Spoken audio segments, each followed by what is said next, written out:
Comment partager les rues de la métropole? C'est le thème de cette table ronde qui va durer, donc je vous le disais, environ 45 minutes.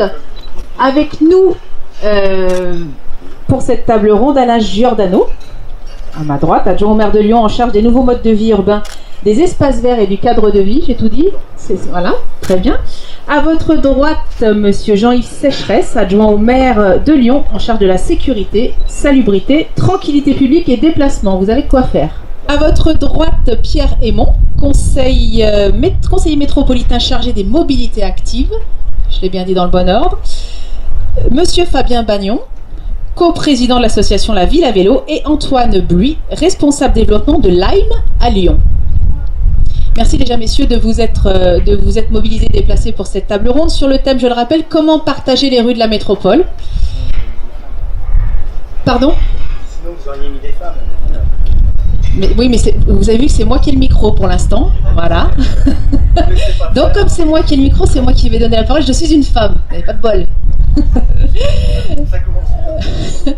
On va parler mobilité électrique, augmentation de 10% du trafic cycliste sur l'année, développement de vélos électriques lancé avec le service MyVélove, qui permet de louer un vélo à assistance électrique de 1 mois à 1 an.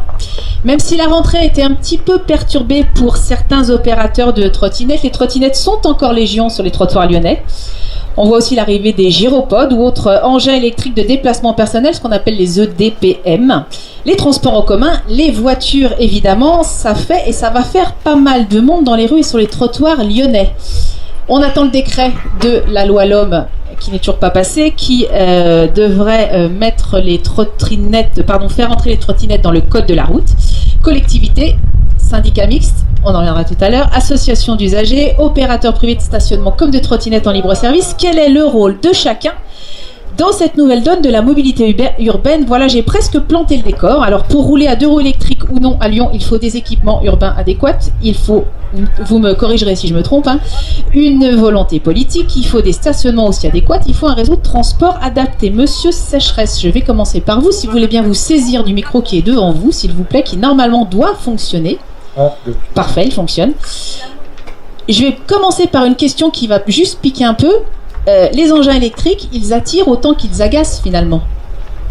Les engins électriques. Les engins de mobilité électrique à Lyon, ils attirent, mais ils agacent aussi un petit peu. En fait, vous n'osez pas parler des trottinettes. Si vous parlez d'engins électriques, non, il s'agit principalement des trottinettes qui posent un problème.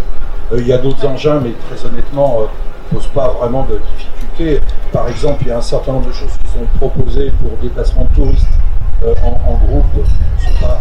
Jusqu'à présent, il n'y a pas eu de remontée négative. Donc très franchement, la question des trottinettes est une question qui se pose à Lyon et qui ne se pose pas qu'à Lyon, qui se pose partout. Et il faut essayer de la régler de manière intelligente. On essaie de le faire de manière partenariale, en particulier avec Lime. On a beaucoup progressé, on en dira 2 mots tout à l'heure si vous le souhaitez. Et nous sommes dans en tout cas mon analyse, la trottinette occupe une place dans l'ensemble des offres pour se déplacer dans une grande ville comme la nôtre.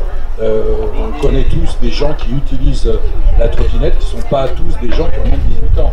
Il y a des gens qui l'utilisent par exemple pour aller à la base très tôt le matin prendre un TGV, qui reprennent le soir. On connaît des gens qui au quotidien l'utilisent, qui n'ont pas des gamins avec la casquette visière en arrière. Donc ça commence à être un vrai engin de déplacement. Il faut le concevoir comme ça. La question qui peut se poser, c'est quel est son avenir dans la chaîne de développement. Moi je l'ignore et je pense qu'ici chacun l'ignore, mais que a priori on peut dire raisonnablement que la trottinette va occuper une place qui sera la sienne. Donc on ne va pas concurrencer le métro ou le tramway, c'est clair, mais qui répondra à des problèmes ou à des difficultés de gens de toute nature. Cela étant, le problème n'est pas là, c'est la situation française qui fait qu'après 1 an et demi, 2 ans, on a toujours un vide juridique en face de nous, et ce sont les collectivités locales, en l'occurrence les municipalités, qui se trouvent confrontés. Alors ça va, globalement, ils ont plutôt bon esprit à discuter sur des questions sur lesquelles on n'a pas la réponse juridique. Je trouve ça plutôt lamentable que le ministère des Transports, en plus d'1 an et demi, n'ait pas été capable de régler le problème des trottinettes, c'est-à-dire de nous dire d'abord ce qu'était une trottinette dans le code de la route, par exemple, ce serait pas mal. Jusqu'à présent, et c'est toujours le cas, une trottinette, c'est peut-être l'engin, le jouet que vous avez pu avoir dans votre enfance. Et vous avez le droit, puisque c'est pas considéré comme un engin pour se déplacer, vous avez le droit de rouler sur le trottoir avec vos parents, et vos parents d'ailleurs vous disaient attention madame, attention monsieur. Aujourd'hui on n'est plus du tout dans cet aspect-là.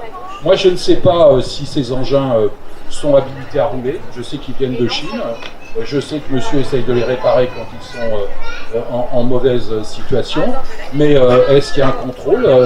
Deuxièmement, en ce qui concerne ces trottinettes ont parfois une durée de vie assez, ça sera confirmé, assez courte. Comment elles sont recyclées? Je sais que la société, il y avait une autre société qui a disparu, a pris des mesures pour recycler. Bref, il y a toute une série de questions, je ne vais pas vous en faire la liste. On y reviendra après sur les trottinettes. Il fait qu'on a progressé uniquement parce que les municipalités, je ne parle pas seulement de Lyon, hein, je parle de toutes les municipalités, ont essayé de répondre à ce que nous n'avons pas considéré être, nous à Lyon, une invasion de sauterelles. Vous voyez ? Parce que autrement, si on commence à traiter punitivement l'ensemble des questions qui se posent à nous, ce d'autant que la technologie apporte des réponses très diversifiées, je pense que ce n'est pas la bonne façon de s'engager. Pour terminer là-dessus, nous avions 8 à 9 sociétés, pendant que Paris en avait 13 ou 14. Cet automne, la rentrée, nous en avons probablement plus que 4. Je ne connais pas le chiffre exact, mais on doit le savoir, puisque les opérateurs vont devoir signer l'arrêté municipal d'occupation du domaine public, occupation commerciale du domaine public, et ça sera déclaratif, mais les opérateurs devront nous dire j'ai tant d'appareils, on ne va pas aller les compter, et donc là on pourra savoir exactement de combien d'engins il s'agit. Aujourd'hui je pense qu'il y en a environ 5000, 4500, 5000. L'échec des autres sociétés, c'est probablement tant que le modèle n'était pas vraiment établi et tant que tout se ressemblait, puisque c'était les mêmes appareils au même prix, globalement, les gens utilisaient n'importe quelle marque de trottinette. Là, aujourd'hui, il y a eu des modifications des tarifs, comme certaines. Le nombre important, c'est le cas de Lime, de trottinettes sur le marché, fait qu'aujourd'hui, il y a eu une espèce d'érosion. C'est pour ça que nous sommes aujourd'hui avec plus que 4 sociétés. Je pense qu'on va vers la tendance du marché. Je pense qu'il y aura à terme 2 ou 3 sociétés de trottinettes à Lyon. Et pour terminer là-dessus, une des sociétés qui est sur le vélo pour l'instant, qui voulait mettre du vélo électrique, qui ne l'a jamais mis, qui connaît quelques difficultés avec le vélo, c'est pas vélo dont il s'agit, vient de retirer, ils l'ont communiqué, l'ensemble de leurs scooters électriques en free floating. Donc on voit bien que nous sommes dans une période où nous attendons la loi, le point de vue de l'État, et en même temps le fait que le marché évolue et que probablement on va aller vers une plus grande stabilité. Cela étant, des problèmes vont se poser aussi de partage de l'espace public. Moi, quand on dit il n'y a qu'à aller sur les pistes cyclables, je veux bien. Mais enfin, on va en parler des pistes cyclables, monsieur Sécheresse. Ça ne résonne pas tout à fait comme ça. Et certains endroits, ça va être un peu compliqué. Donc, du fond d'un bureau ministériel, les décisions sont parfois faciles à prendre. En ce qui concerne la ville de Lyon, quand on est sur le terrain, c'est un peu plus difficile. Pardonnez-moi d'avoir été un peu long. Je voulais pas qu'on parle tout de suite des trottinettes. Je vais essayer de monter le son parce que je crois qu'on ne vous entend pas très bien. Je voulais qu'on parle plus généralement de la mobilité électrique. Est-ce que là, ça va mieux ? On va voir. Je voulais qu'on parle plus généralement, avant d'aborder bien évidemment les trottinettes, qui est un sujet d'actualité comme vous venez de le dire. Je voulais qu'on parle plus généralement de la mobilité électrique et du vélo, du 2 roues électriques, avant de parler aussi des trottinettes, notamment des pistes cyclables. Alain Giordano, je me tourne plus vers vous de ce point de vue-là. Si vous pouvez vous saisir du micro, voir s'il fonctionne un peu mieux. Oui. Voilà, ça va mieux. Très bien. Alors, la ville est très active dans le développement des pistes cyclables. On sent un véritable coup d'accélérateur. On en parlera dans quelques minutes avec vous, Fabien Bagnon. Combien de kilomètres aujourd'hui de pistes cyclables ? Faites-nous un petit état des lieux et dites-nous aujourd'hui pour qui sont ces pistes cyclables. Et puis, deuxième question subsidiaire, comme ça vous allez tout répondre en une seule fois. Qu'est-ce qu'il y a comme projet en cours actuellement ?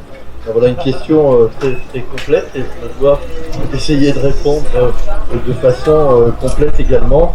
Alors, tout d'abord, petite anecdote. J'étais tout à l'heure en train de regarder les podcasts politiques sur les débats. Alors, je vais passer Lyon parce que on va m'accuser de prendre que ce qui m'intéresse. Donc j'étais sur Paris et à Paris il y avait un débat et justement Lyon a été évoqué sur les pistes cyclables. Et dans le débat, la personne qui s'exprimait, elle disait mais vous voyez à Paris on a pris du retard et Lyon est actuellement à 270 km de pistes cyclables alors qu'avant il y a 4 ans on était à 150. On était devant eux, maintenant ils nous ont rattrapés.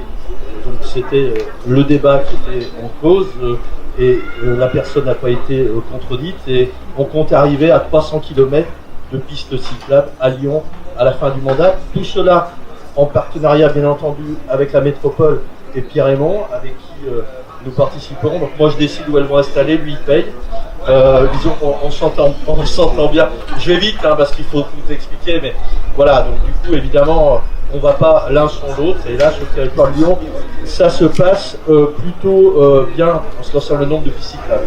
Mais alors, si je me retourne vers Fabien Bagnon, il va dire le nombre de kilomètres c'est bien, mais il faut qu'on ait un réseau, parce que ça ne sert à rien que vous ayez des kilomètres de pistes si entre elles ne se joignent pas.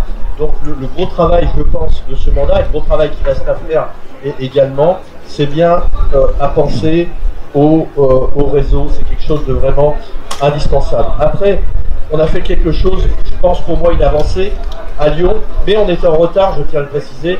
Bordeaux l'avait fait avant nous, Strasbourg également. C'est tout ce qu'on appelle le confort qu'on va donner au vélo. C'est les contresens cyclables et les doubles sens cyclables. C'était pas fait à Lyon, et là, il y a 4 ans, on l'a mis en place, et on est en train de généraliser. Alors je tiens à le dire, là j'ai surtout des pro-vélos, mais si jamais il y a également des gens qui le comprennent un petit peu moins, le double sens cyclable a déjà un intérêt qui est énorme en termes de réseau, c'est que du coup le vélo ne va pas avoir besoin de remonter la rue sur le trottoir, mais va la remonter sur la chaussée. Voilà un point qui est important à dire. Alors après vous m'avez parlé du nombre de kilomètres de pistes cyclables et de pistes cyclables sur Lyon, et à qui étaient les pistes cyclables, pour aller vite. Alors, nous avons évidemment des projets pour aller encore plus loin. On parlait tout à l'heure du cours d'Herbouville, par exemple, qui est le début de la 6. On est vraiment en train de le redimensionner pour le vélo, les déplacements doux, et pour le piéton, je tiens à le préciser, puisque évidemment le premier mode de déplacement, il faut y penser, 45% des déplacements se font à pied. Donc notre but, c'est toujours de privilégier les avantages vélo. Et après, on a vraiment des voiries qui sont surdimensionnées pour la voiture. La voiture, c'est 25% des déplacements et à Lyon, et c'est 75% de la voirie. Donc j'ai vu que dans ce débat, déjà on parlait où on va mettre les vélos, etc. Obligatoirement sur l'espace actuellement qui est utilisé en trop par la voiture. Donc déjà, je vous donne une réponse à une question. Sur les différents sites, alors j'ai parlé du cours Herbouville, le boulevard des Belges, le plan double sens cyclable de Montchat, le quai Saint-Vincent, le boulevard Villiers-Mer, c'est toutes des choses qui vont arriver. Le quai Perrache, c'était quelque chose que la ville à vélo demandait et que nous allons réaliser. Saint-Rambert, la montée du chemin neuf dans le 5e, on a eu une réunion avec Pierre Raymond très intéressante. Vous voyez, ça c'est toutes des pistes cyclables qui vont arriver, qui vont faire qu'on sera à 300 km dans quelques mois de pistes cyclables. Et je termine avec votre question que j'avais notée, c'est l'arrivée des trottinettes, ok, mais les pistes cyclables c'est pour qui? Évidemment pour le vélo.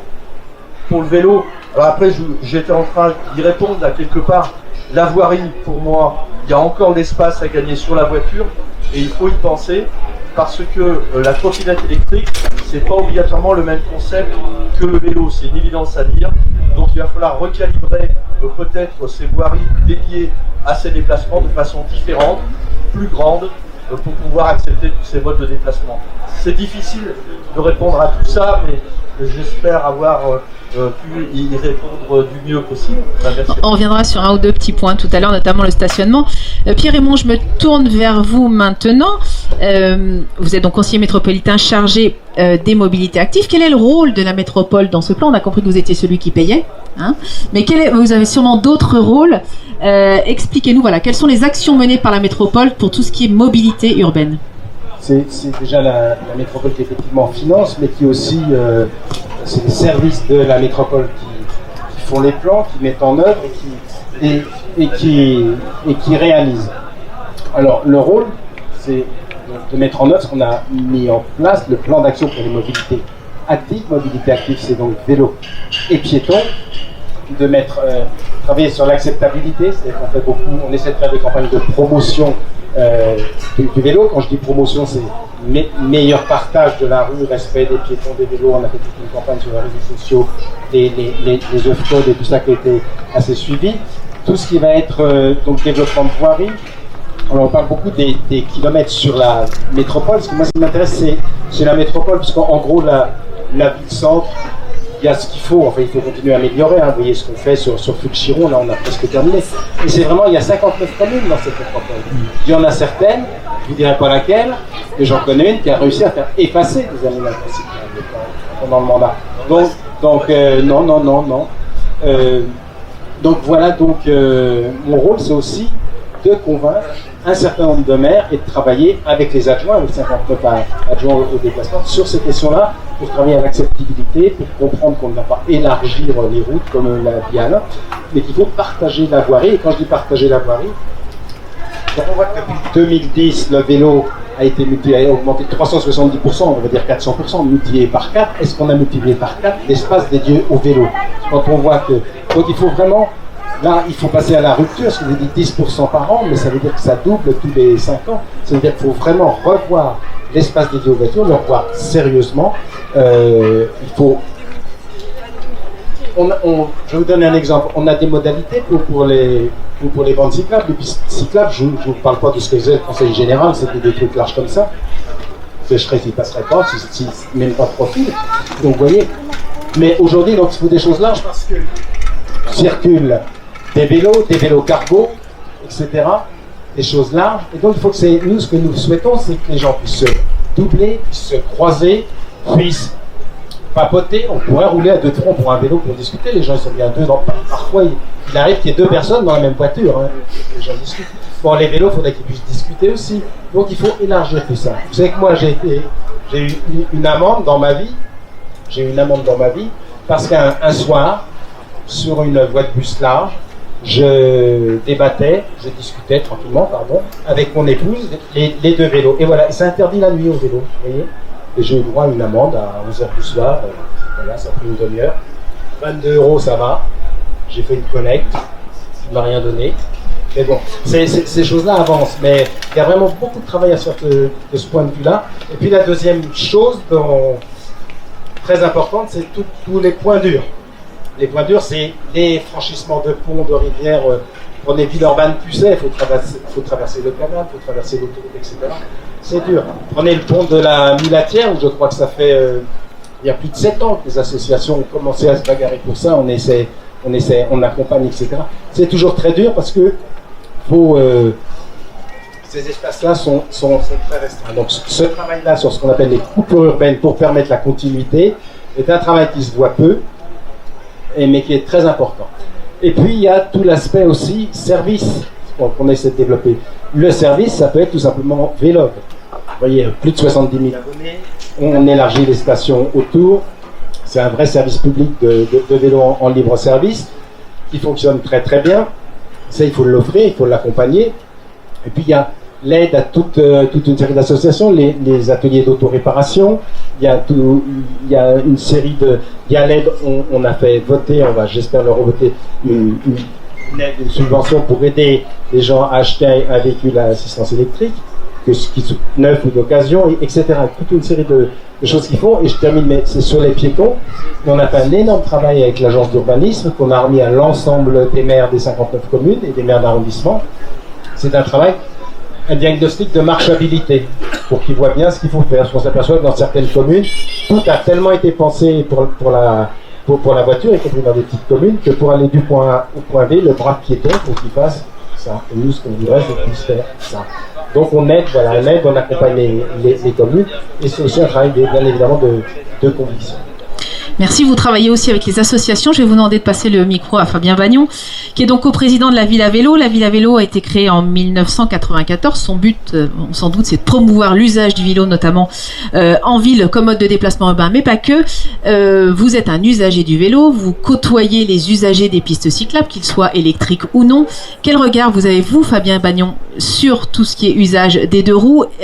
Est-ce qu'on va assez vite? Est-ce qu'il faudrait aller plus vite? Vous allez me dire oui. Et qu'est-ce qu'il faudrait faire en urgence surtout?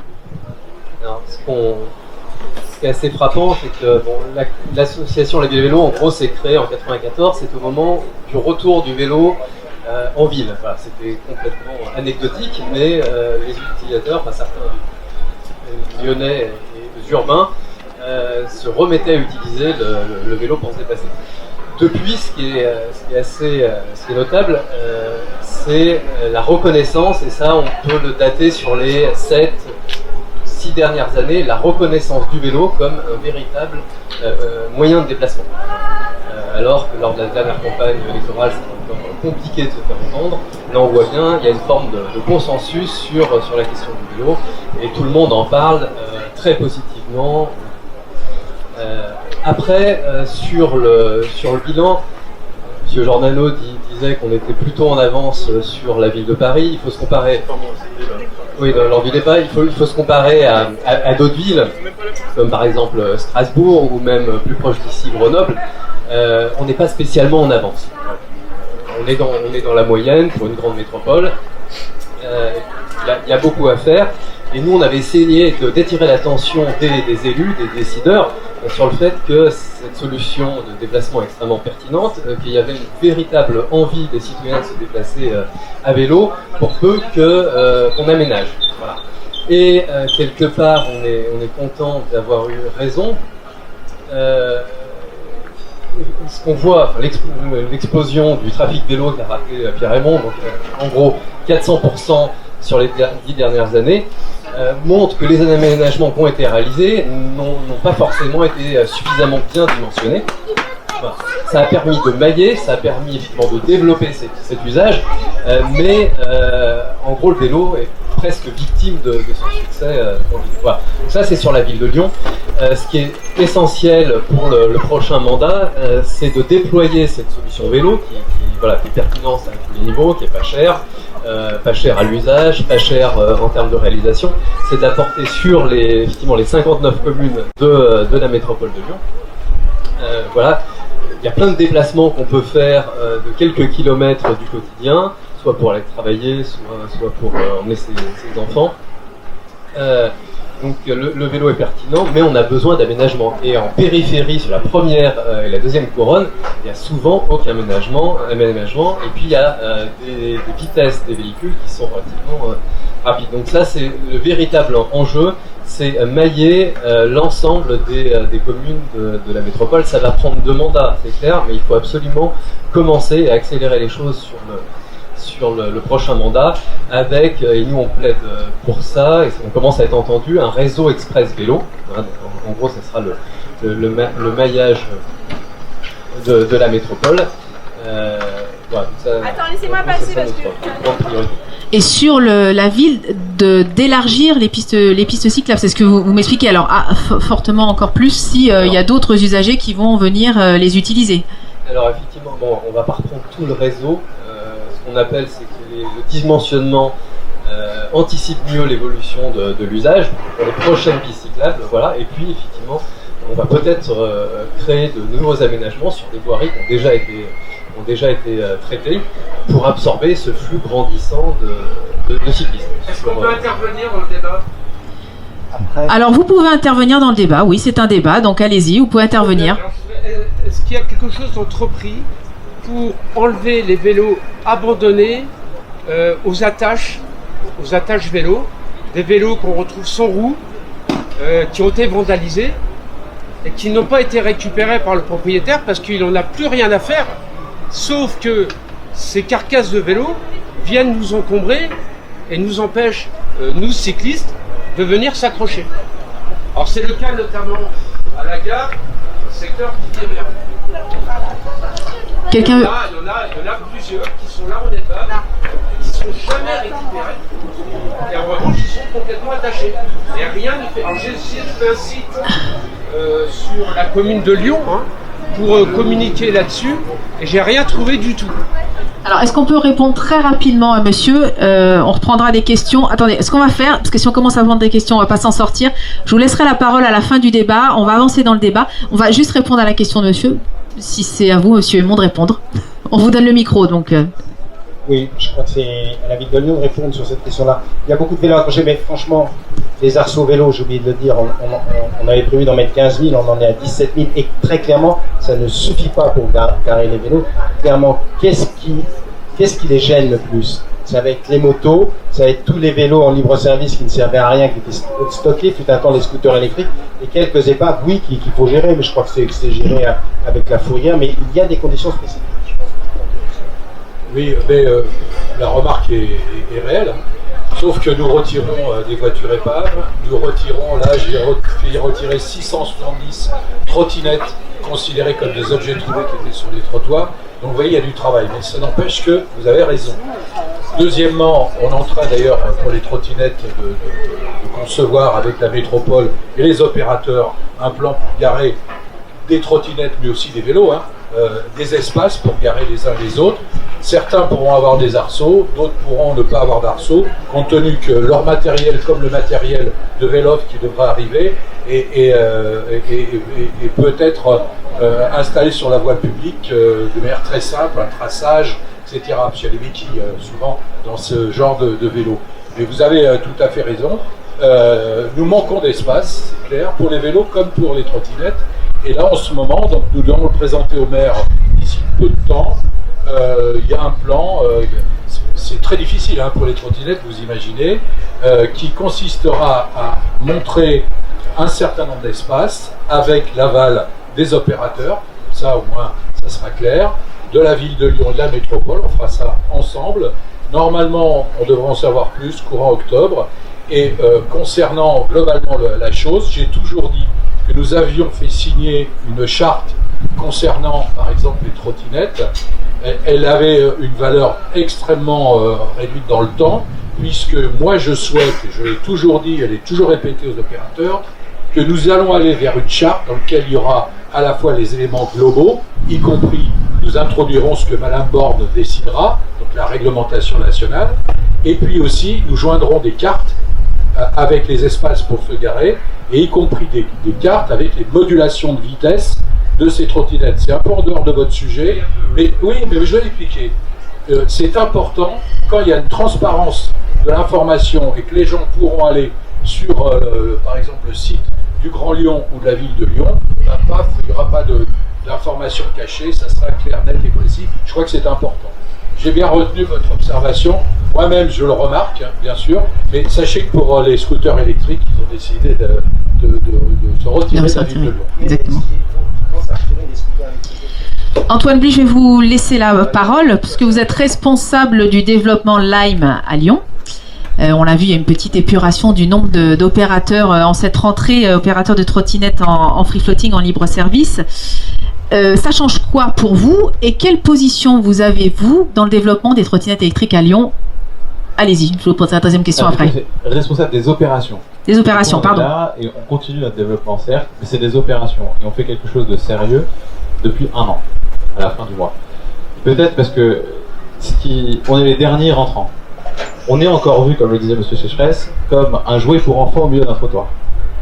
Pour prendre un peu de recul, aujourd'hui, les trottinettes électriques en libre service à Lyon, nos 3 confrères et nous, on fait autant de trajets que Vélo, qui est présent depuis 12 ans. Nous, depuis même pas 1 an. La deuxième chose, c'est que d'après la métropole, pour une trottinette électrique en libre service, il y a une trottinette électrique personnelle. Et on en voit d'ailleurs dans l'assistance. Donc pour replacer la chose. Enfin, les vélos sont en croissance. Nous sommes en croissance exponentielle puisqu'on n'existait pas. On ne prend pas des cyclistes pour les mettre sur des trottinettes. En revanche, et c'est la métropole qui communique dessus, le trafic automobile sur le premier semestre 2019 a reculé de 4% dans la métropole de Lyon, métropole en général. Ce qui veut dire qu'en centre-ville, uniquement des trottinettes en centre-ville, la baisse est encore accentuée en centre-ville, et on pense qu'on n'y est pas pour rien, à la fois trottinette comme vélo, et c'est un combat contre la voiture individuelle. On l'a vu pendant l'été, les pics de pollution, les pics ozone, etc. On a des milliers de véhicules maintenant qui nous permettent de faire des trajets sans polluer l'atmosphère et sans pollution sonore. C'est la trottinette électrique. Enfin, tout ça, ce combat contre la voiture, c'est aussi, et en partie, énormément grâce aux aménagements urbains. Et là, on le voit, par exemple, les travaux Place Balanche ont commencé dans le 3e. C'était un parking voiture qui est rendu aux piétons et au mode doux. Donc comment est-ce que par un aménagement urbain intelligent, une politique d'aménagement à long terme, même quand il y a des acteurs nouveaux comme nous, ça fait sens pour être aujourd'hui, et je pense pouvoir le dire, Lyon est la capitale mondiale du mode doux. Pourquoi ? Elle a inventé le vélo en libre service. Et aujourd'hui, je peux vous le dire, parce que Lime est présent dans 130 villes, dans 35 pays dans le monde. Si on fait le ratio du nombre de trajets en trottinette électrique uniquement en libre service, par habitant et par kilomètre carré, c'est à Lyon qu'il est.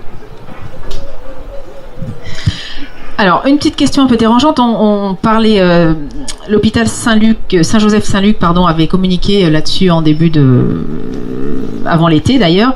Il y a pas mal d'accidents, d'incivilités au niveau des trottinettes. C'est souvent un sujet récurrent d'actualité et puis un sujet qui préoccupe les Lyonnais notamment.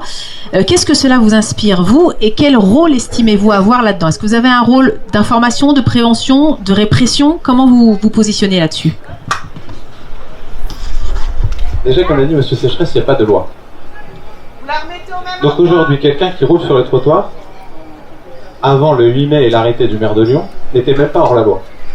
Nous, depuis le jour 1, c'est écrit sur chacune de nos trottinettes. Nous passons ces messages sur les trottinettes, c'est gravé dessus.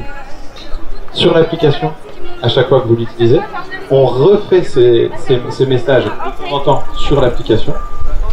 Et en plus, on fait des événements de sensibilisation et de formation. Comme aujourd'hui, on en fait même dans des villes où on n'est pas. Je suis allé à Dardy faire des formations et expliquer aux gens comment servir de la trottinette électrique alors même qu'on n'est pas là-bas. Le 4 mai dernier, en collaboration avec la mairie de Lyon, on a fait un événement Place de la République, on a distribué 700 casques. Personne ne fait la même chose. Ne serait-ce que le début de la même chose. Donc oui, effectivement, on a un rôle sur la sensibilisation, on a un rôle sur la prévention. Vous mentionnez l'étude de Saint-Joseph-Saint-Luc. J'ai contacté l'hôpital juste pour avoir l'étude.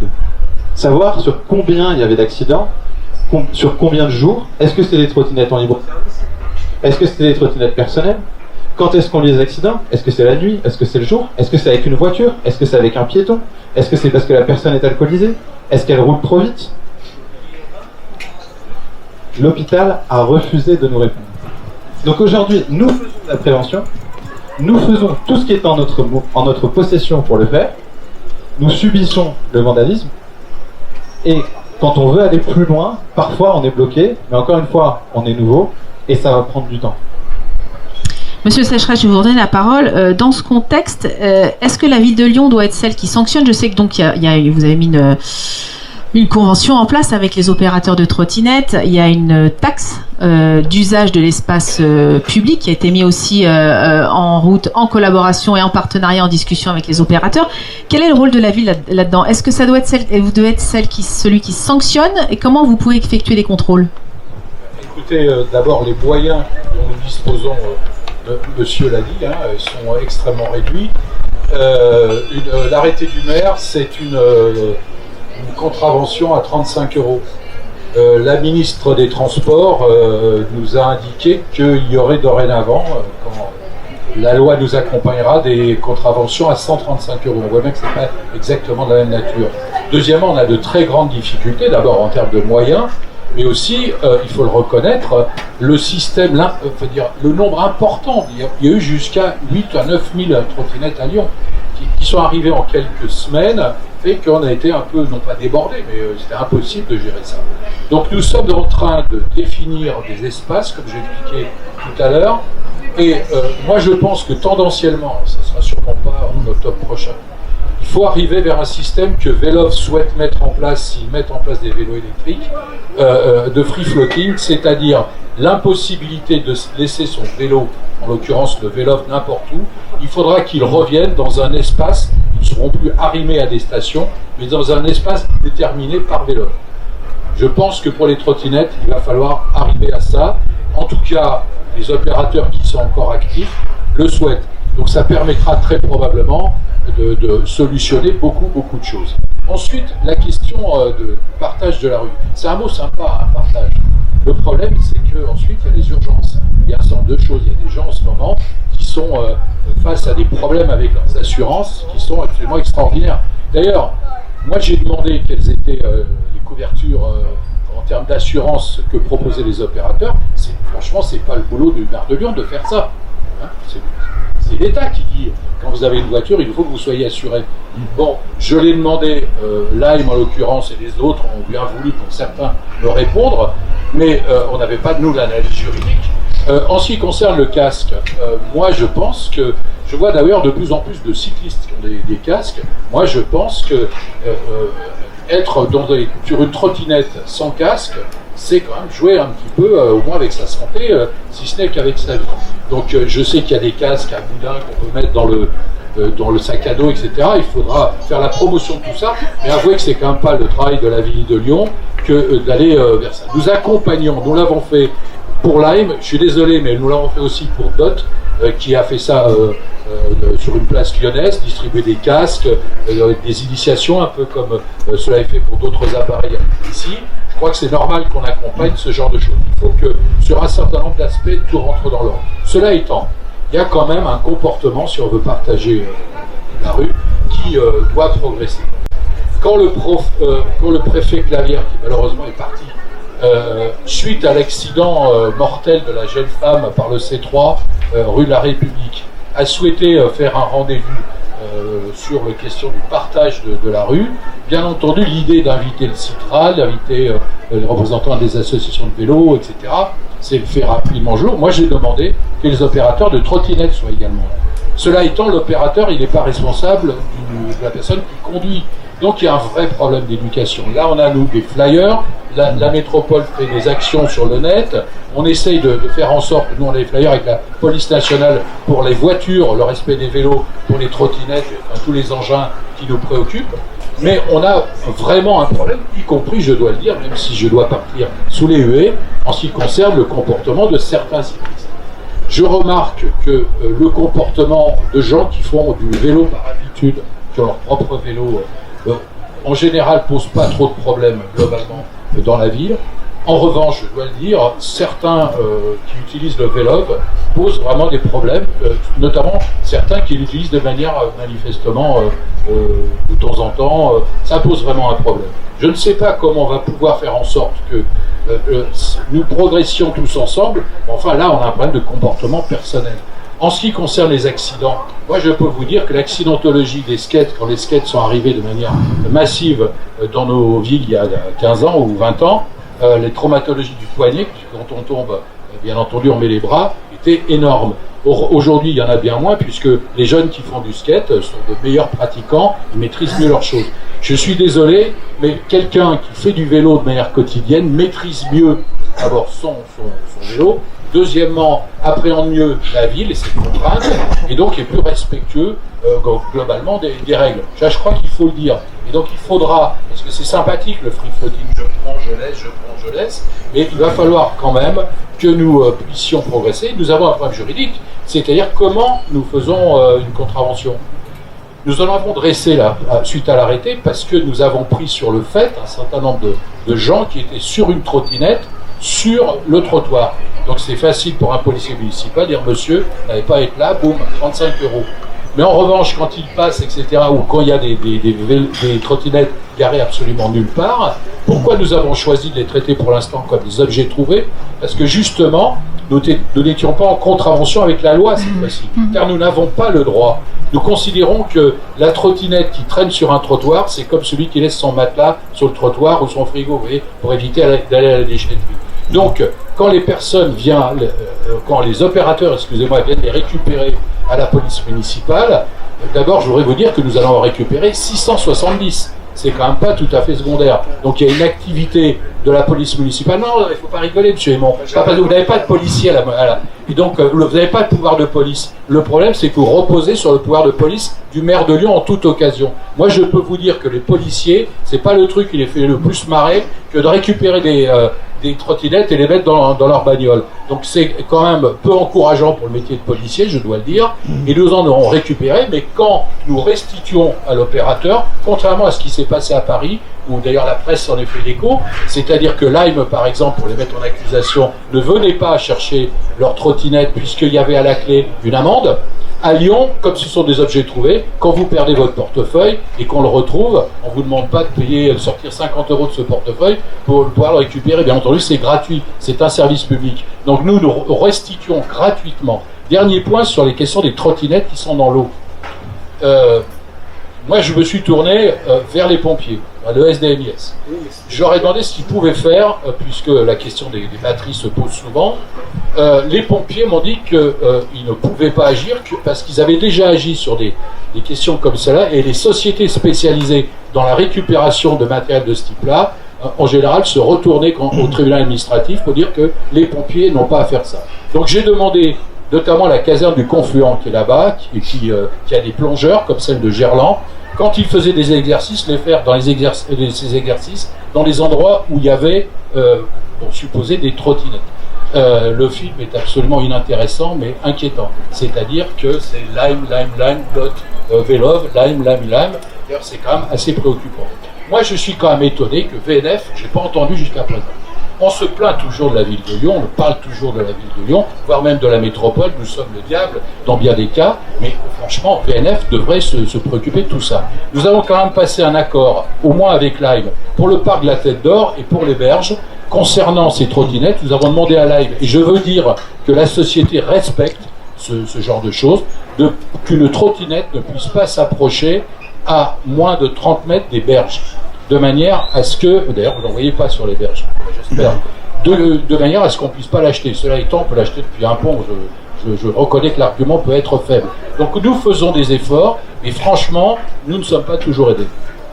Un petit point sur le stationnement, notamment des trottinettes, mais des deux roues de manière plus générale, qu'ils soient électriques ou pas. La ville réfléchit à transformer des places de parking, monsieur Giordano, des places de parking de voitures en point de stationnement. Alors vélo ou trottinette, vous allez nous en dire plus. Comment? Quelles sont les pistes et à quelles échéances? Où est-ce que vous en êtes de votre travail? Tout d'abord des chiffres.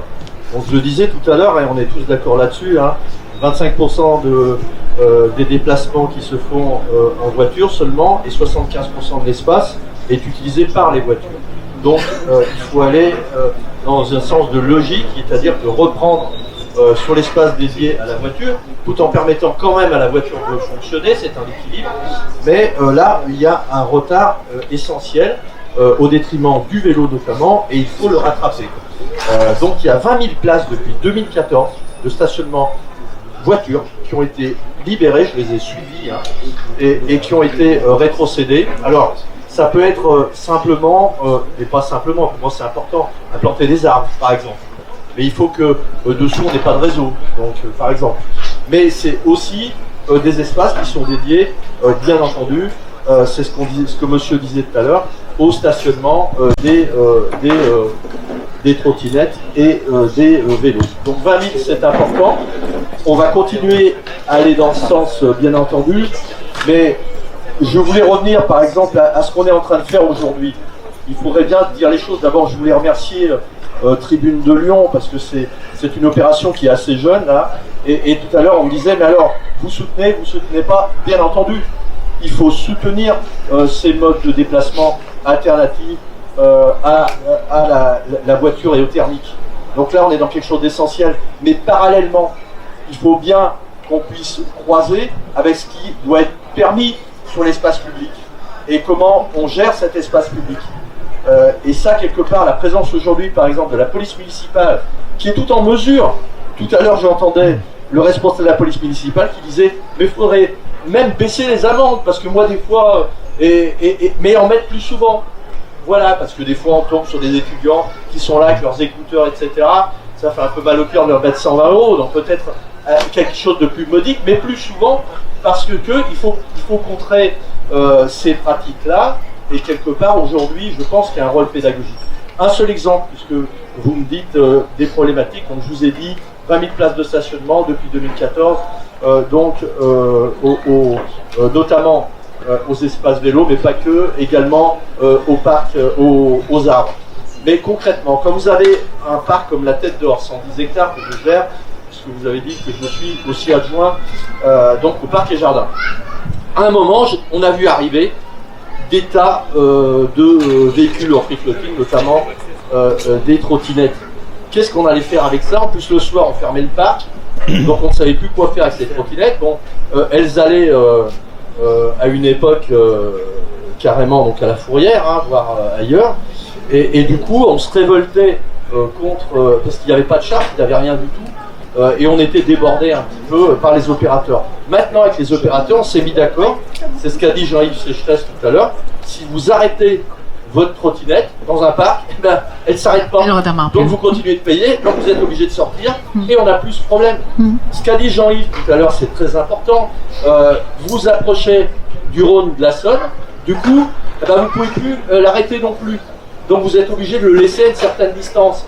Vous voyez, petit à petit, on s'adapte et on trouve des réponses. Donc il ne faut pas non plus diaboliser le système, parce que le système est utile, notamment pour le dernier kilomètre, hein, non polluant. Qui est très important pour aller d'un point à un autre, mais aussi il faut encourager ce comportement vertueux et même plus qu'encourager, faire en sorte qu'il soit obligatoire. Donc c'est un petit peu cet équilibre-là qu'on doit suivre et il faut qu'on ait des opérateurs qui viennent et avec qui on peut discuter. Donc voilà, comme a dit Jean-Yves, il y en a de moins en moins parce qu'on les contraint de plus en plus, mais c'est bien ça l'air du temps pour arriver dans la bonne direction. Je m'en vais, j'ai des problèmes de gilet jaune, mais c'est pas monsieur dont il s'agit. D'autres gilets jaunes. Non, juste, je m'en vais après. Une petite. Quand il partira, vous le poserez. Une petite précision, puisque j'ai été dur avec l'État. La loi LOM devrait nous permettre au Carrefour de libérer les places de véhicules, stationnement de véhicules, qui sont immédiatement au Carrefour. Pour des raisons de visibilité, notamment des voitures à l'égard des piétons ou bien à l'égard des vélos. Donc l'idée, ce serait de libérer ces places de stationnement, non pas pour en faire n'importe quoi, mais là on se permettrait peut-être, avec la métropole, d'augmenter le potentiel de stationnement de vélos et de trottinettes, notamment ceux pour le public à titre personnel. Voilà ce que je voudrais répéter, mais je dois y aller. Je réponds à monsieur tout à l'heure à part. Oui, s'il vous plaît, on préfère. Merci beaucoup d'être venu et de votre participation. On vous libère. On accueille, je dirais pas la place, faut pas exagérer, mais on accueille Louis Pélaès, président de Lyon Parc Auto. Je vais vous donner la parole dans quelques instants sur le stationnement. Je vais juste demander à Pierre Raymond, donc monsieur Sécheresse s'en aille. Le micro, oui, rendez le micro, s'il vous plaît. Pierre Raymond, on parlait de stationnement, de places de parking. La municipalité aura besoin de l'accord de la métropole. Quelle est, vous, votre vision de cette nouvelle donne du stationnement ? Du stationnement. Nous pensons qu'il faut bien évidemment. Quand Jean-Yves Sécheresse dit que la loi LOM va donner la possibilité. La possibilité, on l'a déjà. Nous, on pousse à le faire déjà. C'est qu'à chaque carrefour, pour rendre beaucoup plus de visibilité pour les piétons, il est tout à fait possible de faire sauter toutes les places de parking à chacun des carrefours pour pouvoir mettre du stationnement vélo, par exemple. Mais si vous voulez, moi, je n'ai pas la police du stationnement. Je vais vous dire, je m'occupais de l'installation des stations vélo, celles qu'on rajoute. Et je fais le tour d'un certain nombre d'arrondissements et de villes. Et ma politique, je dirais, c'est pas une seule station vélo sur les trottoirs, comme il y en a trop, comme il y en a encore, vous voyez, parce que les gens démarrent en vélo et vont sur le trottoir, mais sur la voirie, à la place des places de parking. Tout à fait. Ben justement, le 9e arrondissement. J'ai passé 3 heures une après-midi à essayer de convaincre la mairie du 9e arrondissement qu'il va aller faire sauter 2 places de parking de même arrondissement. Au bout de 3 heures, j'en ai gagné une. C'est à pleurer. La mairie du 1er arrondissement place Sagesse pour faire sauter 4 places de stationnement. Je n'ai pas pu, alors on a trouvé autre chose. C'est terrifiant, c'est-à-dire qu'il ne faut pas toucher aux places de stationnement. Alors peu à peu ça réduit, mais il ne faut pas le dire. Et c'est pour ça qu'on dit qu'on veut partager, parce qu'on n'ose pas dire qu'il faut drastiquement réduire l'espace dédié à la voiture par rapport à un quart des gens, un quart de la part modale. Quelle idée de se déplacer dans 1500 kg qui prend comme place. C'est dans beaucoup de têtes, ça progresse énormément, et au lieu d'accompagner en suivant, on devrait être à l'avant de cette bagarre. Il se passe beaucoup de choses, mais il faut vraiment passer la vitesse supérieure. Accidentologie, les chiffres ils sont là, la métropole fait les études, on les publie, je vous les remontrerai. Les accidentologies de vélo, ça reste stable, alors que la pratique du vélo se multiplie par 4. C'est très simple, c'est l'effet peloton. Il y a beaucoup de vélos. Une voiture qui voit un vélo, ou qui ne le voit pas, on ne va pas dire qu'ils le font exprès. Maintenant, les voitures, c'est désagréable de rouler en voiture dans Lyon. Et bien tant mieux, c'est désagréable parce qu'il y a des sacrés vélos qui vont dans tous les sens. Et bien c'est obligé à ralentir, à faire attention. Le double sens cyclable, ça oblige le vélo à ralentir, mais ça oblige la voiture à ralentir. Ça apaise les vitesses. Voilà ce que je voulais dire principalement.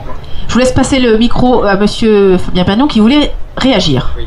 Effectivement, je disais tout à l'heure qu'il y avait un consensus par rapport au vélo, mais parfois, on s'en aperçoit, il est souvent de façade, c'est-à-dire que quand il s'agit de passer aux actes, de vraiment rééquilibrer l'espace urbain, il y a une vraie hésitation et puis des réflexes qui datent du passé où les citoyens étaient très en attente, notamment de stationnement. Voilà, donc ça c'est une réalité. Il y a un discours très favorable globalement au vélo. Par contre, quand il s'agit de prendre des décisions de rééquilibrage, et bien là, des fois, il n'y a plus personne. Et nous, on est confrontés à un véritable double discours. C'est-à-dire qu'on va en mairie, tout le monde est OK. Et au moment de réaliser, et là, on le sait, on a plus de mal à le savoir parce que c'est la métropole souvent qui mène ces discussions. Et bien derrière, ça freine. Je rappellerai juste qu'une place de stationnement, donc c'est un véhicule. On met 5 arceaux. 5 arceaux, c'est 10 places de vélo. Donc il y a une véritable pertinence d'occupation de l'espace urbain. Et par rapport aux commerçants qui souvent s'inquiètent de l'impact sur leur chiffre d'affaires, c'est tout bénef, quoi. Ça fait 9 places supplémentaires juste devant chez eux. Voilà. Louis Pélaez, je vais vous donner la parole. Vous arrivez à point nommé pour le stationnement. Lyon Parc Auto a un rôle à jouer quant au stationnement sécurisé, notamment des 2 roues. Quels sont les dispositifs qui sont mis en place aujourd'hui et quels sont les projets pour tout ce qui est stationnement des 2 roues? Et puis après, je vous demanderai votre avis sur l'utilisation de la voiture. Alors d'abord, je m'excuse, j'avais une autre intervention à la part d'eux et comme ils ont coupé tous les trams pour venir ici, ça a été un petit peu compliqué. Depuis déjà quelques années, Lyon Parc Auto a développé une politique d'espace vélo sécurisé qui ma foi fonctionne plutôt bien. Et là depuis 2 ans, on travaille à augmenter les capacités qu'on a. On a aujourd'hui à peu près 1500 places.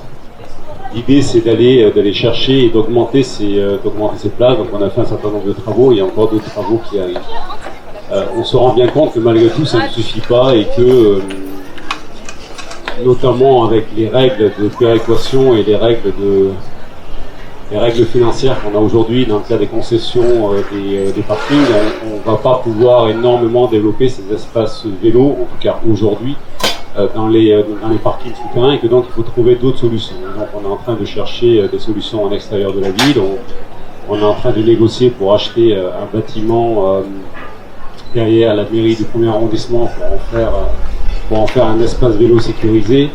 Et puis on est en train de travailler sur un très gros projet qui sera le plus gros parking à vélo qui pourra compter plusieurs centaines de places sur les guillotières. Donc on est sur ce domaine-là, et puis à Lyon Parc Auto, on s'est doté d'un certain nombre de compétences. On a notamment aujourd'hui une personne qui travaille exclusivement sur les questions de vélo, et qu'on essaye de réfléchir à quel type de parking de vélo on va pouvoir mettre en place qui ne soit pas simplement un espace vélo sécurisé tel qu'ils sont aujourd'hui et qui pourrait ressembler à quelque chose comme un parking vélo horaire. Donc il faut qu'on arrive à réfléchir de manière à ce que ça soit sécurisé, que ça soit le plus esthétique possible et qu'on regarde comment ça peut fonctionner. Mais effectivement, il y a des solutions qui existent, qui sont des solutions notamment de construction en sous-sol, qui ont des coûts extrêmement importants. Donc c'est aussi un certain nombre de décisions politiques qu'il faudra prendre à un moment. Et LPA, en tout cas, prépare aujourd'hui le terrain. Je vais vous donner la parole à chacun. Il est 15h05, donc on va plus ou moins conclure la table ronde. On va faire un peu de prospective. Fabien Pagnon, je vais commencer par vous parce que vous êtes très dissipé avec Pierre Raymond. Tant pis pour vous, c'est vous qui allez prendre le micro. On va faire un peu de prospective. Dans un monde idéal, quel visage pour les pistes cyclables de demain, et en tant qu'usager du vélo, quel visage et quel avenir pour tout ce qui est mobilité urbaine? Globalement, après il suffit de se projeter dans certains pays du nord de l'Europe, mais pas que, où on arrive à des parts modales comme à Copenhague, des parts modales qui frôlent les 30%. Non, on va y arriver. Moi, je suis très. La question, c'est. En France, on dit toujours qu'on n'est pas, qu'on n'est pas un pays du Nord. Mais cette histoire, on se la raconte en permanence. Le tri, on était censé ne pas y arriver parce qu'on n'était pas allemand. On y arrive, on a toujours un peu de retard. Donc, moi, je suis. Voilà, on va y arriver. Vous êtes un éternel optimiste. Oui, un peu idéaliste, en tout cas, convaincu et affirmé. Non, on va y arriver. Voilà. Après, le vélo va prendre. La part modale du vélo va continuer à augmenter. Mais on voit, il y a d'autres mobilités qui se développent comme la trottinette. Moi, je pense que c'est pérenne. Il y a beaucoup de personnes qui estimaient que c'était un phénomène de mode, un peu comme sur le vélo à un moment donné. Hein, on parlait de phénomène de mode, mais il y a une appétence de nos concitoyens à choisir leur mobilité, voire à la diversifier et à en changer en fonction des jours, et puis même vraiment de l'usage, du besoin de déplacement. Voilà, donc il y a un truc qui est sûr, c'est que la place de la voiture va continuer à diminuer parce qu'il y a un consensus, notamment dans les cœurs de ville, sur les nuisances liées à la voiture. Bon, c'est pas du tout idéologique, mais on sait, il y a la pollution. Il y a également le bruit, il y a aussi la place. Alors je le cite en dernier, mais je devrais le citer en premier. Pourquoi la voiture est peu adaptée à nos villes qui datent du Moyen-Âge et qui ont été plus ou moins reconfigurées, c'est que la voiture consomme trop de place. Voilà, et que cet espace urbain est extrêmement contraint dans les grandes villes. Voilà, donc en fait, on aura vraiment un bouquet de mobilité avec les transports en commun. On n'a pas beaucoup parlé ici, mais il faut savoir que l'an dernier, le nombre de passagers transportés par le Citral était en hausse quasiment de 4 à 5%. Donc, il y a aussi 7% de population en plus. Oui, dans une dynamique. Mais enfin, voilà. Et vous l'avez rappelé, la place de la voiture, le nombre de personnes transportées par la voiture continue à baisser. Voilà, ce qui va nécessiter un rééquilibrage de la répartition. Là, le thème de la table ronde, c'est sur le partage de la voirie, qui doit s'accentuer. Monsieur Giordano l'a rappelé à plusieurs reprises. On a un véritable déséquilibre entre 70% de l'espace, que ce soit le stationnement ou la voirie qui est dédiée à un mode qui devient minoritaire. Celui de la voiture, la part modale de la voiture sur Lyon, Villeurbanne, c'est que c'est plus de 26% des usages. Voilà, donc il y a un vrai enjeu de rééquilibrage qui est totalement légitime et fondé. C'est pas qu'on est anti-voiture, c'est juste qu'on demande une place légitime. Voilà, et cette place légitime, elle doit être pour les piétons, bien sûr, qui sont ultra majoritaires sur le territoire de Lyon-Villeurbanne, les transports en commun aussi, les vélos et les trottinettes. Voilà, nous on n'est pas du tout, de toute façon la loi va réglementer dans ce sens. Voilà, on ne voit pas d'un mauvais œil l'arrivée des trottinettes électriques sur nos aménagements cyclables. Par contre, il va falloir redimensionner ces aménagements cyclables pour qu'ils permettent cette mixité d'usage. Voilà. Merci. Vous pouvez passer le micro. Je donnerai la parole dans 5 minutes à la salle, promis. Passez le micro à Antoine Bluy. Quelles sont les prochaines étapes à vous, pour vous à Lyon? Excusez-moi, je me suis mélangée. Mais effectivement, peut-être je vais revenir. Lyon, les murs de la ville ne s'étendent pas. Les limites administratives, a priori, on ne peut pas les pousser. Il y a 15 000 habitants en plus par Lyon. En même temps, il faut qu'on fasse la piétonisation de la presqu'île. La voiture, on peut plus la développer. Donc il va falloir trouver des solutions alternatives. Donc à mon avis, c'est le sens de l'histoire que d'aller vers un moyen partagé qui prend peut-être un peu moins de place et aussi qui pollue moins, à la fois sur l'atmosphère et aussi sur le niveau sonore. Donc ça, c'est quelque chose. Moi, je vais peut-être terminer sur l'avenir. C'est un choix citoyen en fait. Et là, on le voit, l'actualité des 3 derniers jours. Je suis passé 3 fois dans les news, etc. parce qu'il y avait des trottinettes dans le Rhône. On l'a rappelé, aucun utilisateur, que ce soit de Lime ou des concurrents, des confrères, ne termine un trajet à moins de 50 mètres des berges. Maintenant. Je l'ai vérifié depuis avril. Avril, voilà, c'est ça. Je l'ai vérifié avec 800 000 trajets de juin et juillet, il n'y en a pas un seul qui termine là. Donc ça veut dire que des trottinettes qui sont là-bas, c'est un vandale qui le prend, qui fait 50 mètres avec et qui le jette dans l'eau. Derrière, donc ça c'est le pire. Derrière, on a aussi une réaction citoyenne, à la fois nous par nos confrères où on les sort, peu importe respectivement, même de ceux qui sont partis, on s'en fout, c'est une trottinette, on veut pas qu'elle soit là. d'un autre côté, ça n'aurait pas de sens de se battre tous les jours, à les réparer comme on peut, et essayer de remplacer de la voiture, et en même temps en jetant dans les fleuves. Donc avec nos confrères, on a une réaction citoyenne, de se dire non, c'est mauvais, mais au-delà de simplement nous, on a aussi énormément de citoyens qui vont naturellement d'eux-mêmes, nous les signaler quand ils ne peuvent pas plonger eux-mêmes pour les récupérer. Deux, il y en a, mais il y a même une maman un jour à l'île Barbe qui en a vu une sous le pont et qui allait chercher le grappin de sa fille pour la sortir et qui m'a appelé derrière, venez la chercher, je l'ai sortie de l'eau. Et là, demain, il y a Odysseus, qui est un collectif de plongeurs complètement bénévoles, qui comprennent que c'est pas la faute de Lime si ça termine dedans, c'est pas la faute des utilisateurs de trottinettes électriques partagées, mais c'est la faute de quelques-uns qui sont des vandales, entre guillemets, qui les mettent. Et il y a une réaction citoyenne et qui est positive là-dessus. Et je voudrais terminer là-dessus, c'est que c'est un choix et un enjeu politique de citoyenneté et où est-ce qu'on va collectivement. Moi j'ai une petite fille qui a 3 mois, j'habite rue Colbert. Elle fait pas de trottinette encore. Pas encore, mais on les ramasse. D'accord. Elle fait du coup 80% du bruit de la rue est dû à la voiture. Il y a plus de 100 coups de klaxon tous les jours. J'ai pas envie qu'elle grandisse jusqu'à ses 20 ans avec ce niveau sonore-là et cette solution-là. Voilà. Je vais finir le tour sur la conclusion.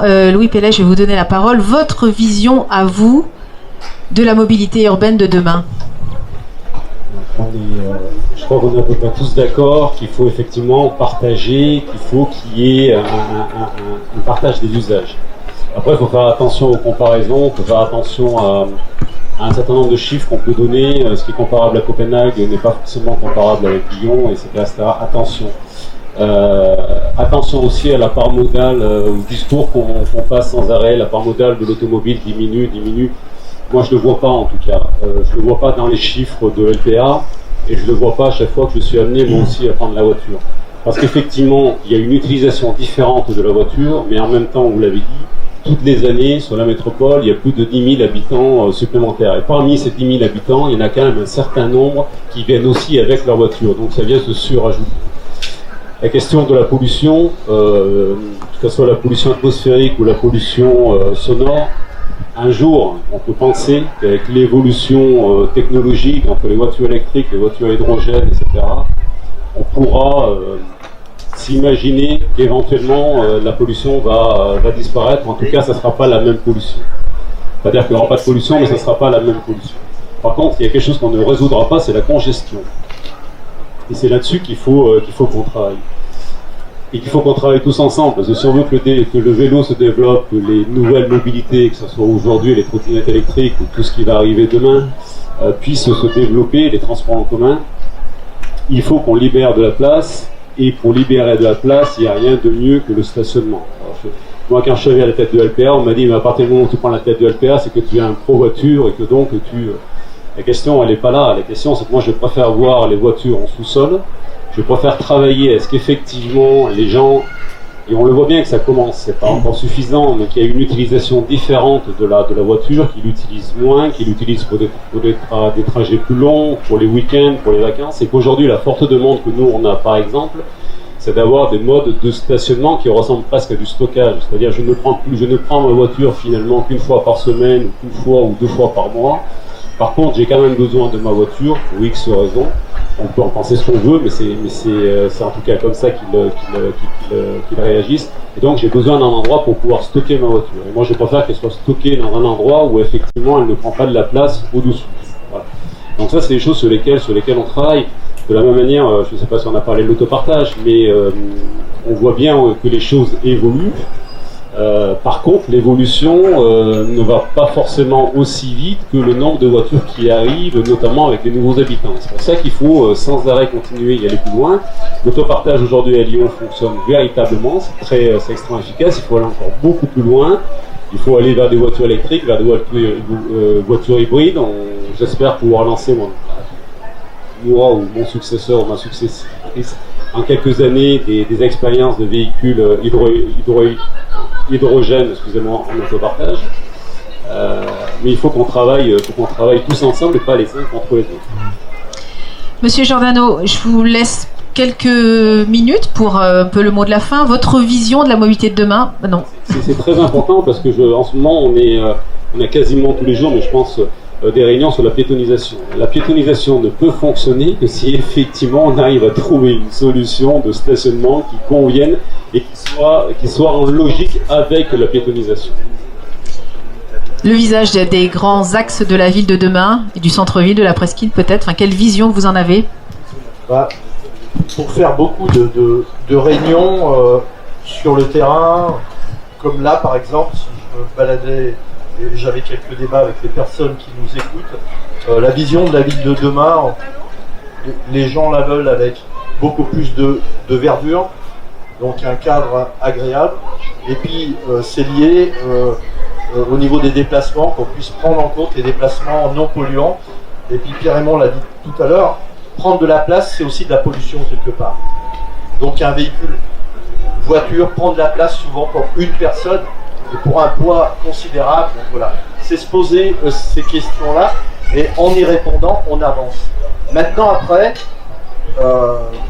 mon avis, puisque vous le demandez, et puis je pense que les gens sont relativement d'accord avec ça, c'est privilégier vraiment le plus faible par rapport au plus fort. Le plus fort, on l'a dit, hein, c'est la voiture, on est d'accord. En plus, c'est un plus fort qui est agressif en termes de pollution. Par contre, le plus faible, ne l'oublions pas, c'est le piéton. Et quand on cite des exemples qui ne sont pas des exemples français, il faut voir aussi que dans l'excès des fois, on a énormément de vélos qui vont être, je ne parle pas des pistes cyclables bien entendu, qui sont indispensables et peut-être qu'on est sous-doté, même sûrement, mais je veux dire, dans le cadre de vie de la personne lambda qui se balade à 45% sur Lyon en piéton, c'est aussi avoir des espaces libérés et avec des comportements vertueux des vélos. Et d'ailleurs, les différentes associations que je côtoie sont sur cette orientation-là. Alors après, attention à ce que je dis. Je ne dis pas que le piéton, lui, est vertueux. Je dis que c'est le plus faible. Par exemple, je fais des réunions en ce moment, mais qui débouchent sur des résultats avec des fumeurs, et ils me disent le comportement des fumeurs quand ils vont, parce qu'on parlait des trottinettes qui sont jetées dans l'eau, mais si vous jetez un mégot, vous polluez 500 litres d'eau. Donc quelque part, on est toujours sur ces comportements-là qu'il faut viser et sur lesquels il faut avancer. Donc, et là, c'est important. Et je pense que quelque part, évidemment, les modes de déplacement et les modes de déplacement doux sont la solution absolue à rééquilibrer au profit du vélo. C'est indispensable, au profit de ces modes de déplacement, de la trottinette, et c'est pour ça qu'il faut qu'on repense la voirie, ça a été dit à multiples reprises, mais toujours en protégeant le plus faible par rapport au plus fort. Merci Pierre-Raymond, je vous laisse prendre le micro. Trottinette, voiture, vélo, c'est une question d'équilibre en fait finalement. Non, mais quand on parle d'équilibre, c'est comme quand on parle de partage, on veut fâcher personne. Oui, il y a beaucoup trop de voitures. Et les voitures, même si elles sont électriques, elles fourniront 41% des particules fines sont fournies par le frottement des pneus et le freinage. Vous pouvez mettre un moteur électrique, c'est la même chose. Objectivement, c'est pas fait pour la ville. Il faut qu'il en reste, ça peut servir. Mais il y en a certainement 10 fois trop. La deuxième chose, je dirais, quand on regarde, c'est comment faire. Moi, je réfléchis au niveau de la métropole pour que les gens puissent circuler dans la métropole, diminuer la circulation en voiture. Ça veut dire qu'il faut, moi je vois deux choses importantes. C'est augmenter l'espace dédié au transport en commun, au bus au niveau de service, etc. Là, tout le monde dit oui, bravo. Il y en a qui demandent. Je connais des maires qui me disent putain, dans la commune à côté, c'est pas possible. Le bus, il n'est même pas en site propre. Vous voyez, moi, j'essaie de suivre ce dossier pour la métropole, pour le Citral, les corridors bus. Le bus, il n'est pas en site propre. Oui, parce qu'ils ne veulent pas faire sauter des stationnements. Je dis, et toi dans ta ville, mais ils ne le font pas sauter non plus. Donc, tant qu'on ne fera pas de l'espace, quand on n'en libérera pas, mais pas petit à petit, fortement, et je crois que c'est l'enjeu du prochain mandat, vraiment la rupture sur ces questions-là, et pas le petit pas, je le disais l'autre fois, ce qu'il faut faire en 12 ans maintenant, ce que réclament les marches climat, il faut qu'on le fasse en 12 ans et pas en 150. Et on est sur un rythme à 150, 200 ans. Donc il faut passer la vitesse supérieure, investir, déplacer les choses, mettre de l'espace. Oui, mais les trottinettes, si les gens ils font ça plutôt que de prendre la voiture et tout ça, et donc contrôlons, régulons ce qui se fait pas mal, et arrêtons de promouvoir une société de l'hypermobilité ou de ce que j'appelle moi la mobilité Kleenex, c'est ce qui produit ce qu'on voit. Je prends un truc, je prends une trottinette, je m'arrête devant le tabac ou la boulangerie, je la pose, je prends mon truc et je m'en vais. C'est ça que l'on propose, et c'est ça que proposaient les premiers opérateurs, et c'est ça que proposaient les premiers opérateurs de free floating. Je prends un vélo, il y en a un, il faut qu'il y en ait en bas de chez moi, j'arrive et je le jette où j'arrive, etc. Tant qu'on continue à promouvoir des choses comme ça et pour une société de la réflexion du partage, oui, peut-être faire 10 mètres pour aller la garer là. Oui, c'est pas aussi simple que... Mais voilà, c'est ça le partage, le respect des autres. Il faut vraiment aller avec, moi je crois vraiment à cette rupture dans les mobilités, dans l'espace dédié, et arrêter de dire on va tout faire en même temps, on va partager, on va faire ceci, cela. On va peut-être partager, mais sur les 98% du gâteau qui sont dédiés à la voiture, ou les 70%, eh bien, il faut en réduire la moitié. Et ça, c'est pas du partage, c'est vraiment une volonté politique. Et quand je vous dis, pour une place de parking, je passe 3 heures, eh bien, il va me falloir 3 millions d'années pour y arriver. Merci messieurs pour votre participation à ce débat. Si vous voulez poser des questions aux intervenants, je suis désolée, on est obligé de couper. Vous pouvez le faire, ils restent là, ils sont là, vous pouvez leur demander, ça sera plus simple je pense. Non, moi je vais en faire profiter l'ensemble. Allez, allez-y, faites-en profiter l'ensemble. Bon, je suis à Lyon Vélo et je suis un ancien monsieur sécurité de la Fédération française de cyclotourisme. Donc je suis très attaché à l'accidentologie. Alors les doubles sens, très bien, mais lorsque la rigole de drainage est en pavé et qu'il est décédarisé du macadam, il se produit une rainure où les cyclistes non aguerris ou aguerris vont se prendre dedans et ils vont risquer de tomber côté voiture plutôt de tomber côté trottoir. Ça se passe dans le 7e. Dommage que M. Chesseresse est parti parce que c'est une question qui le concerne aussi, ça. On a déjà un peu répondu, mais monsieur Mon va vous re-répondre si vous voulez. On a déjà répondu. Il y a le ressenti de chacun, il y a votre ressenti, il y a le ressenti de beaucoup de gens sur double sens cyclable qui n'est pas là. Il y a la réalité de l'accidentologie vélo, alors que le vélo a été multiplié par 4 ces dernières années, le nombre d'accidents vélo recensés, d'accidents graves, n'a pas augmenté. Les doubles sens cyclables, on l'expérimente depuis 10 ans à Lyon, on le généralise maintenant, c'est généralisé dans beaucoup d'autres villes, ça ne provoque pas plus d'accidents. Voilà, voilà les chiffres. Et ça permet de toute façon à ce que des gens circulent là plutôt que sur le trottoir. Parce que de toute façon, le vélo, il va du point A au point B, il va toujours par le plus rapide. Voilà. Vous voyez, monsieur qui avait des questions. Allez, deux, trois questions dans le public. Je commence par vous et après monsieur qui a levé la main tout à l'heure. Et puis après, on ira dans la navette. Une question pour monsieur Pélaez, qui je le remercie de s'être joint au débat en cours de séance. Je suis fonctionnaire, je travaille dans les services techniques d'une mairie et on gère aussi à notre échelle des questions de voirie, des questions de mobilité. Et sur cette question du stationnement sur voirie qui a été soulevée et sur la place qu'elle occupe et qui pourrait être dédiée à d'autres choses, on se heurte souvent à un obstacle argumentaire, c'est qu'on n'a pas la donnée en fait du stationnement dans les résidences privées qui est utilisée. C'est-à-dire que dans les constructions neuves, maintenant c'est obligatoire, à partir du plan local d'urbanisme, de construire du stationnement pour les occupants des appartements ou des maisons.